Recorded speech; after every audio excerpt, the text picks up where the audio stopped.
कहानी शुरू होती है उसी गांव सुंदरबन से, जहां पिछली रात उस लकड़ियों से बने भूत ने ज्ञान भाई को हमेशा के लिए मौत की नींद सुला दिया था। अगली सुबह जब रायस्टार अपने घर से बाहर निकला तो देखा आज फिर भीड़ उस पेड़ के नीचे जमा थी। वो भागता हुआ वहां पहुंचा और देखा ज्ञान भाई की लाश पेड़ के नीचे पड़ी थी। रायस्टार वहीं टूट कर बैठ गया।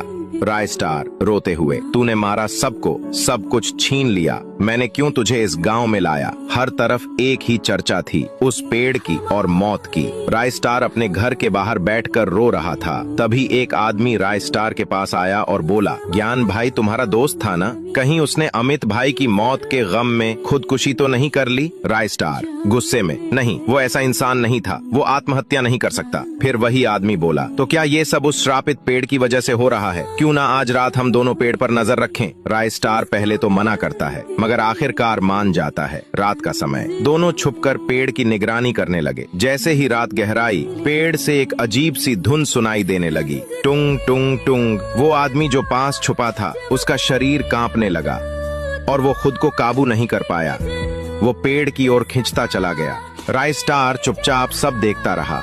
जैसे ही वो आदमी पेड़ के पास पहुंचा, उसकी आंखें पलट गईं, शरीर अकड़ गया। अचानक पेड़ से फिर वही लकड़ियों का राक्षस बाहर आया और एक ही झटके में उस आदमी को मौत के घाट उतार दिया। अब हालात और बिगड़ते गए। हर दिन एक नई लाश मिलती थी। गांव वाले डर के मारे एक एक कर गांव छोड़ने लगे। अब सुंदरबन लगभग खाली हो चुका था, बस कुछ ही लोग बचे थे और रायस्टार उनमें से एक था। परेशान होकर रायस्टार फिर उसी जंगल गया, उसी जगह जहां वो सफेद पेड़ खड़ा था। वो घुटनों पर बैठकर बोला, कोई तो बताओ मैं इससे कैसे बचूं। तभी जंगल से एक रहस्यमयी आवाज आई, जिस तरह तू उसे लाया था अब उसी तरह उसे वापस ले जा। उसे बलि देनी होगी और याद रख, उसे बंडल में बदलना तेरे हाथों ही होगा। रायस्टार गांव लौटता है।